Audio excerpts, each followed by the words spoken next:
Nous allons donc écouter la parole et l'enseignement. Nous sommes à l'enseignement numéro 23 pour aujourd'hui, concernant le sujet qui parle de celui qui ose dire qu'il est Dieu. Il a remplacé le bouc, le bélier et le taureau, qui étaient destinés pour l'expiation des péchés des enfants d'Israël, selon Lévitique 16. Dans Lévitique 16, nous voyons donc les béliers, les boucs et les taureaux pour l'expiation des péchés des enfants d'Israël, une fois chaque année. Et c'est ce schéma que nous allons vous enseigner en ce moment. En fait, j'ai déjà donné cet enseignement, mais je le rappelle aujourd'hui. Cette situation contredit directement la parole du Père Yahva, le Dieu d'Abraham, selon Deutéronome 4.2. Ne rajoutez rien et ne retranchez rien aux paroles. C'est dans Deutéronome 4.2 et aussi dans Deutéronome chapitre 13, à partir du verset 1, ou Deutéronome 12, 32. Nous allons donc lire maintenant Deutéronome 12, 32, car nous avons déjà vu autrefois le Deutéronome 4.2. Donc dans Deutéronome 12, 32, vous observerez et vous mettrez en pratique toutes les choses que je vous ordonne. Vous n'y ajouterez rien et vous n'en retrancherez rien. Voilà donc dans le Deutéronome 12, 32. Et dans Deutéronome 4.2, je vais répéter, Deutéronome 4.2, vous n'ajouterez rien à ce que je vous prescris et vous n'en retrancherez rien, mais vous observerez les commandements de Yahva, votre Dieu, tels que je vous les prescris. Cette parole précise bien alors que il ne faut pas rajouter ni retrancher les paroles que je vous ai données. De quelles paroles parle-t-on? Nous allons lire Lévitique chapitre 16 pour voir quelles sont les lois d'expiation des péchés pour les enfants d'Israël. Les voilà. C'est dans Lévitique chapitre 16, verset 3 d'abord, pour commencer.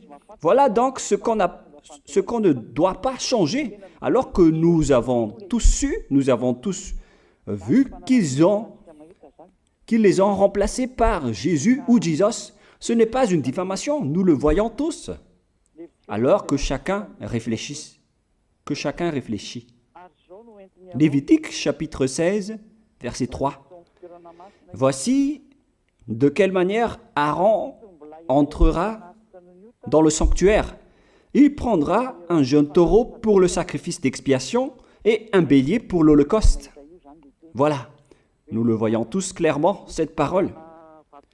Il existe donc le fait d'apporter un jeune taureau pour le sacrifice d'expiation, ainsi qu'un bélier pour l'holocauste. Verset 5. Il recevra de l'assemblée des enfants d'Israël 2 boucs pour le sacrifice d'expiation et un bélier pour l'holocauste. C'est-à-dire, en même temps, il y a un sacrifice de taureau, de bélier et de bouc. Lévitique chapitre 16, toujours, mais dans le verset 34. Ce sera pour vous une loi perpétuelle. Voilà.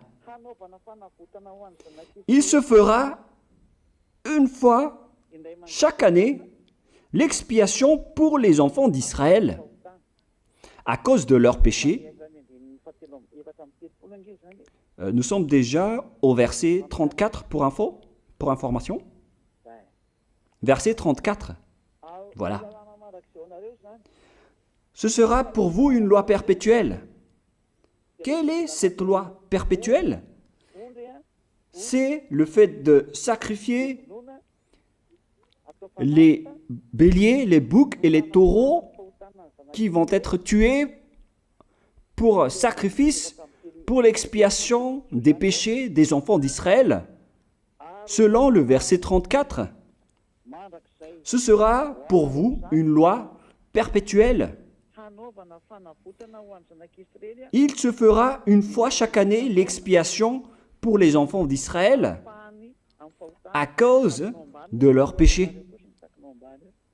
Il y a une partie de votre texte qui est cachée en bas. À cause de leurs péchés.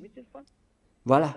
Ici, donc, c'est bien clair que l'expiation du péché qui se fait une fois chaque année pour les enfants d'Israël, qu'on ne peut ni ajouter ni retrancher, ce sont les sacrifices des béliers, de taureaux et de boucs. On ne peut pas changer cela. On ne peut pas les remplacer en Jésus ou en Jesus. C'est une loi perpétuelle. Donc, si vous observez les 10 commandements, vous devez apporter des sacrifices de taureaux, de béliers et de boucs si vous voulez être expié de vos péchés. Voilà le schéma. Alors que, en réalité, la situation pour les religieux étranges, on ne voit pas ce qu'il veut en venir, mais ils ont osé intégrer Jésus ou Jesus pour remplacer le bélier, le taureau ou le bouc. Et ce sont eux-mêmes qui le confirment jusqu'à aujourd'hui. Nous voyons tous donc ici que Jésus ou Jesus n'est qu'un imposteur, un hors-la-loi. Et les hors-la-loi sont des envoyés du diable. Le diable, il a commis le péché depuis le commencement. Ce sont des transgresseurs de la loi. Donc c'est prouvé ici que Jésus est un hors-la-loi. Nous allons lire la parole, poursuivre, dans 1 Jean, chapitre 3. 1 Jean, chapitre 3, à partir du verset 4. Quiconque pêche transgresse la loi, et le péché est la transgression de la loi. Voilà, c'est bien clair que c'est le péché qui est la transgression de la loi. Un pécheur, donc, c'est un transgresseur de la loi. Et un hors-la-loi, c'est un pécheur.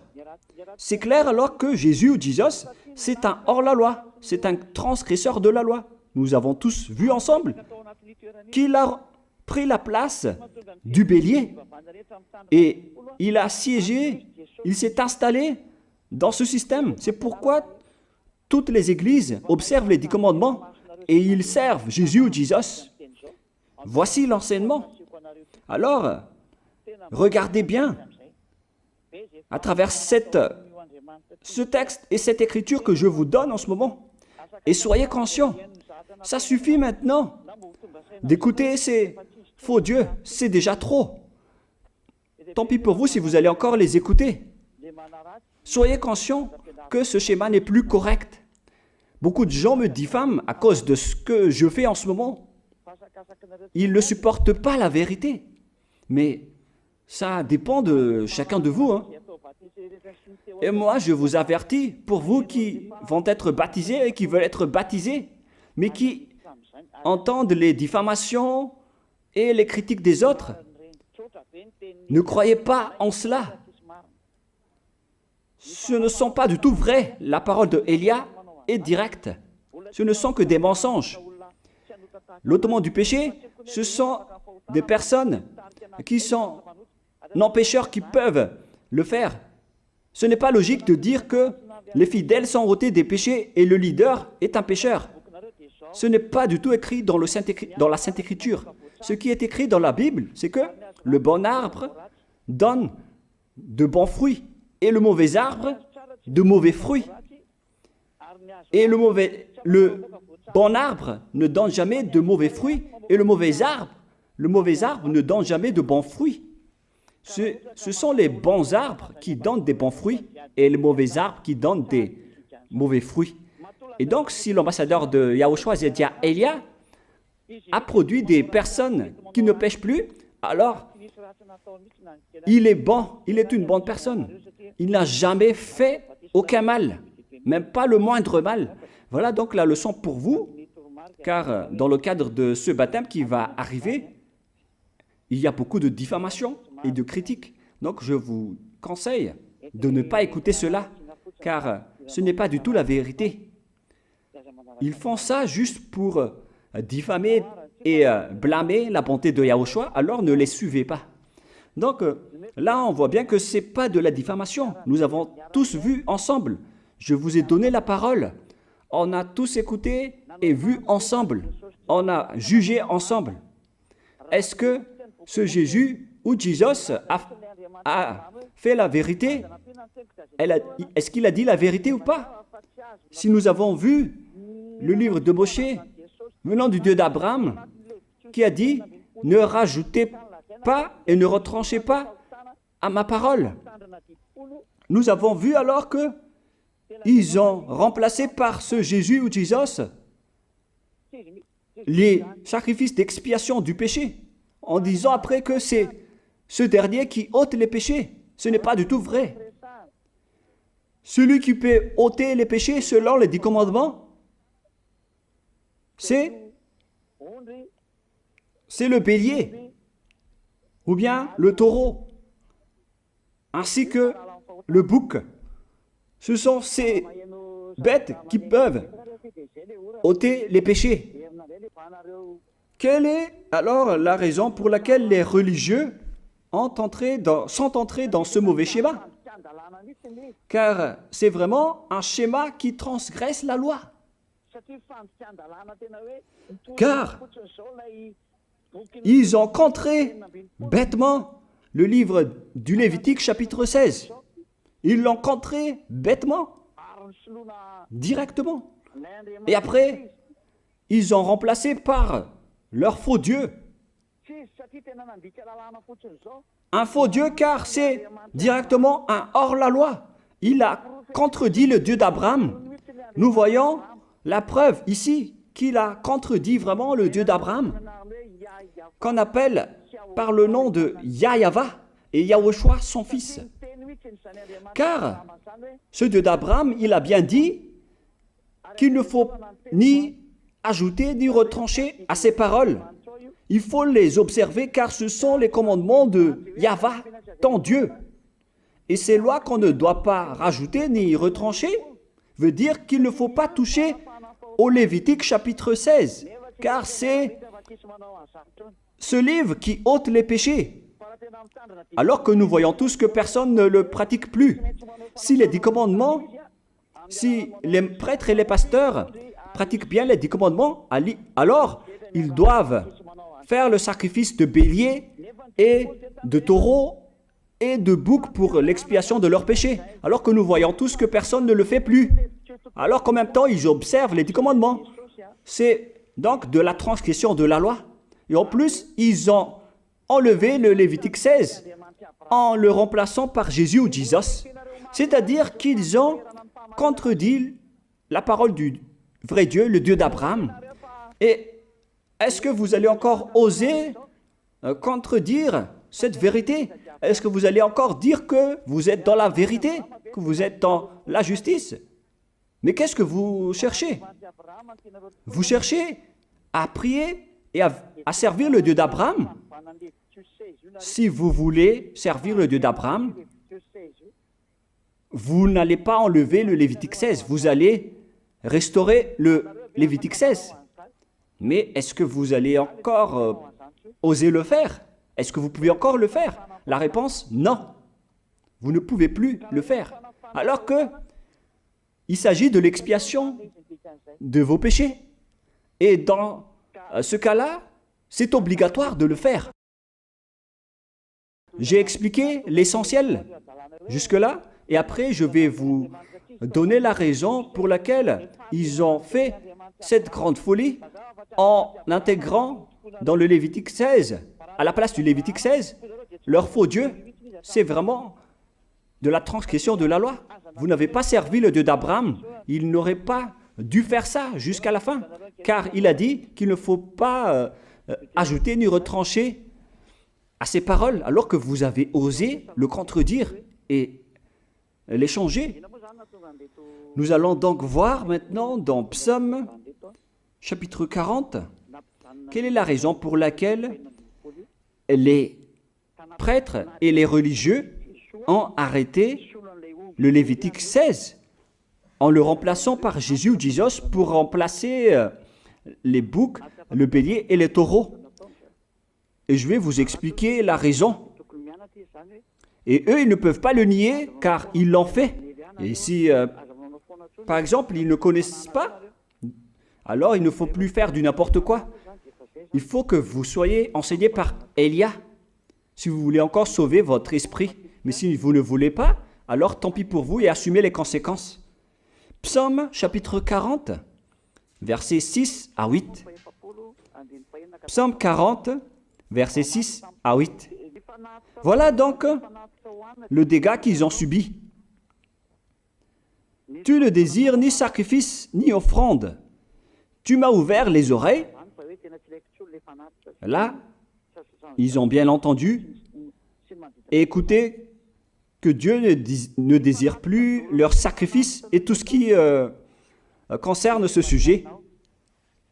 Tu ne demandes ni holocauste, ni victime expiatoire. Ici donc, on est arrivé au stade où on n'a plus besoin des sacrifices. D'après ce schéma, alors, le Lévitique 16 a été supprimé. Et logiquement, puisque c'est une alliance qui a été détruite, alors on ne peut plus y entrer, car on ne peut pas ajouter ni retrancher aux paroles. Et donc, si on ne peut pas y entrer d'après la parole qui dit qu'on ne peut pas rajouter ni retrancher, si le Dieu d'Abraham a interdit le sacerdoce, alors logiquement, vous ne devez plus y entrer. Sinon, vous allez vous autoproclamer en tant que pécheur à jamais, alors que les pécheurs et les malfaiteurs n'iront jamais au ciel des cieux.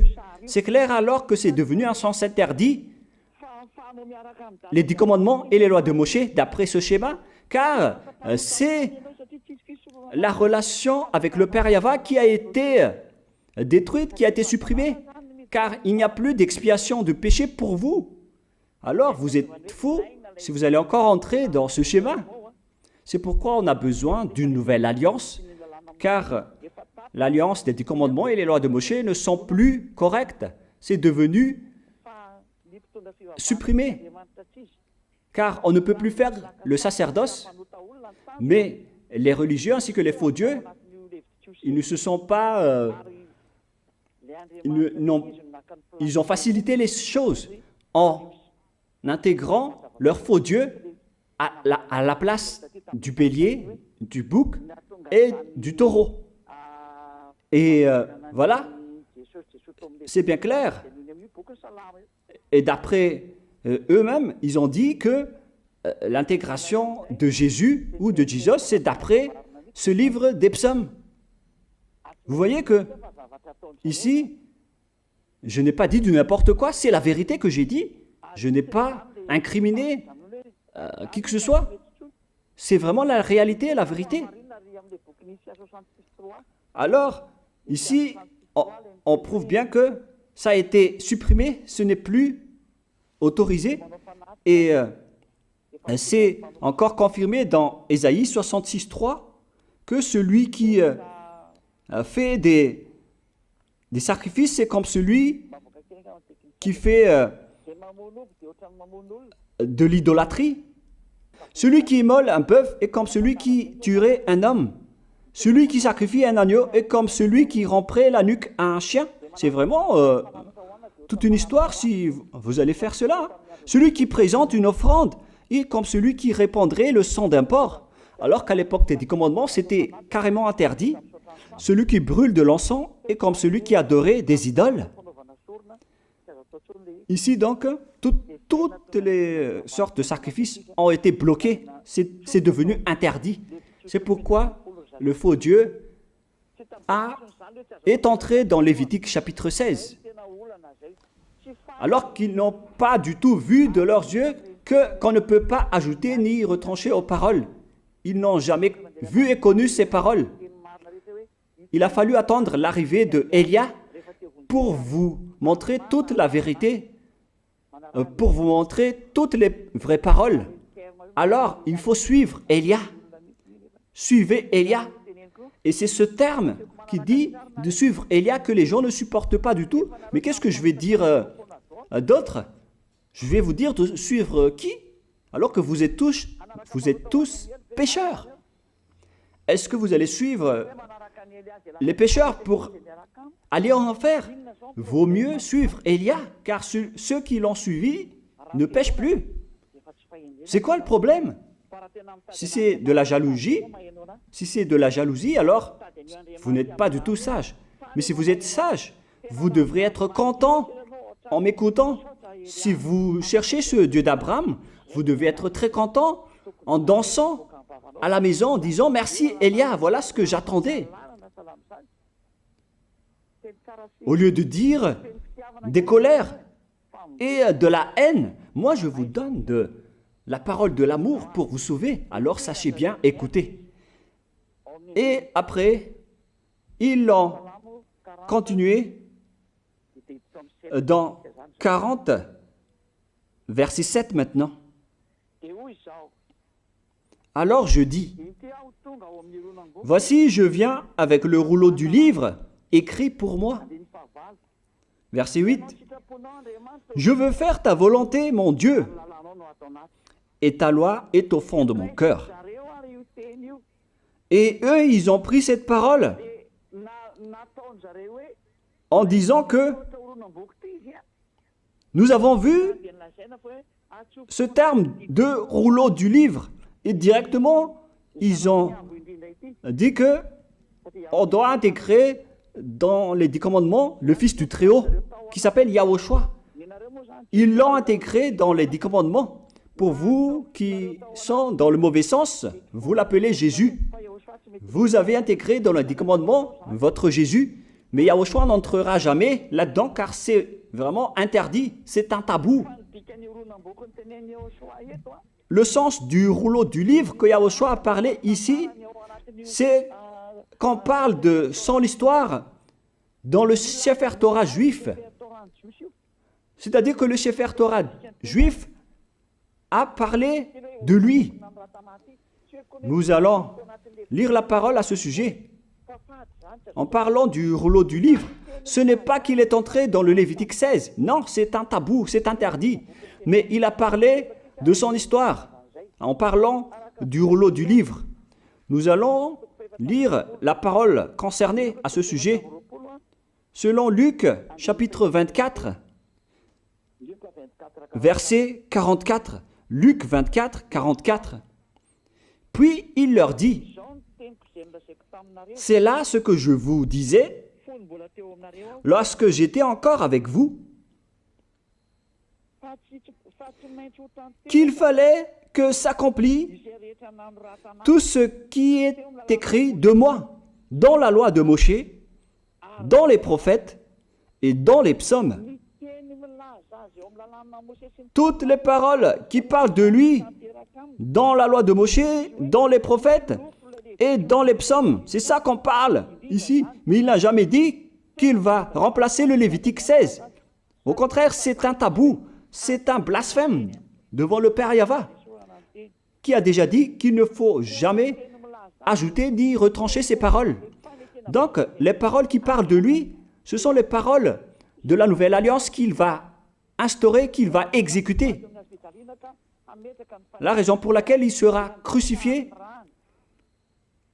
c'est qu'il va instaurer la nouvelle alliance en versant son sang. Voilà de 1. Maintenant, nous allons lire le livre de Jean 5,46. Jean 5, 46.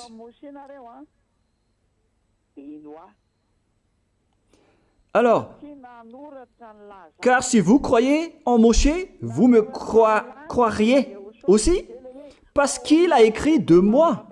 Il a écrit à propos de Yahushua. C'est pourquoi on parle du rouleau de livres qui a écrit pour lui. Et Moshe aussi a participé à son histoire en parlant de lui. Mais ce n'est pas que on a supprimé le Lévitique 16 en remplaçant par le Fils du Très-Haut. Non, ce n'est pas du tout cela. Il y a beaucoup de paroles qui a parlé de lui depuis les lois de Moshe, depuis les prophètes et depuis les psaumes. C'est pour ça qu'on parle du rouleau du livre qui a écrit à propos de lui. Mais ce n'est pas que vous allez supprimer le Lévitique 16 en le remplaçant par le Fils du Très-Haut. C'est vraiment une abomination de votre part. Je vous ai donné maintenant l'explication. Il ne faut pas rajouter ni retrancher aux lois de Moshe. C'est une alliance en bonne forme qu'on ne peut pas toucher ni enlever. C'est dans Galates 3,15. Galates 3,15.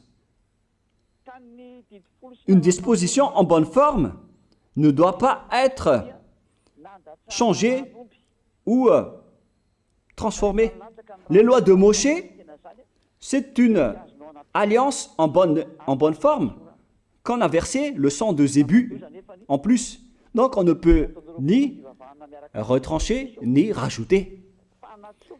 Le pire alors, c'est que vous qui êtes les fidèles de Jésus, vous l'avez intégré dans les lois de Moshe en remplaçant le Lévitique 16. On parle de votre Jésus ou Jesus. Je vous pose la question, est-ce que vous oserez dire que vous n'êtes pas pécheur à ce sujet? Car c'est vraiment de la transgression de la loi de la part de votre faux Dieu. Donc s'il est pécheur, alors logiquement vous êtes aussi pécheur. Et vous-même, vous avez dit que vous êtes pécheur. Voilà ce que vous avez fait. Et vous n'allez jamais être épargné. C'est pourquoi je vous appelle tous maintenant. Soyez baptisés et sauvez votre chemin, c'est-à-dire votre esprit. Sauvez votre esprit car il ira en enfer si vous ne le sauvez pas. Pour vous qui serez baptisés bientôt, l'explication est claire. Alors prenez une décision maintenant. N'écoutez jamais les diffamations qui sont faites par les diables. Ce sont eux qui vous empêchent d'aller vers la vérité. Ne soyez plus des poubelles dans votre conscience. N'acceptez plus cela. Il faut écouter l'envoyé du ciel des cieux, c'est-à-dire moi. Voilà l'explication. Vous avez fait du n'importe quoi avec votre faux Dieu. C'est votre faux Dieu qui a péché au commencement. Et logiquement, donc, vous avez tous aussi transgressé la loi avec lui. Et maintenant, vous êtes tous dans le péché. Et vous vous abritez dans la parole qui dit Dieu n'est pas venu pour appeler les justes, mais les pécheurs, pour se repentir. Le problème, c'est que c'est votre Dieu qui est vraiment un pécheur. Voilà le schéma qui prouve qu'il est pécheur. Donc, je vous souhaite à tous d'être bénis par Yahushua. Prions ensemble. Merci infiniment, Père Yahva, pour cette parole. Une parole qui conscientise les gens pour se retourner vers toi et pour faire rester fermes tous les enfants du Très-Haut, les personnes que tu as déjà choisies, pour qu'ils restent bien fermes dans le service, et pour ceux qui sont encore à l'extérieur, qu'ils courent vers Elia, car Elia et toi, Yahushua, vous êtes uniques. Merci infiniment, Père Yahva. Merci infiniment, Yahushua. Sauve les gens pour qu'ils soient intégrés au ciel des cieux, pour que les gens écoutent la parole, Père Yahva, Yahushua, toutes les paroles que j'ai montrées. Confirme toutes mes paroles, Yahushua et Père Yahva, pour la gloire de vos noms si saints. Merci pour ta bonté et pour ta grâce. Au nom de toi, Yahushua, je fais toutes ces prières. Alléluia, Amen. Donc, je vous souhaite à tous d'être bénis par Yahushua et à demain. Au revoir.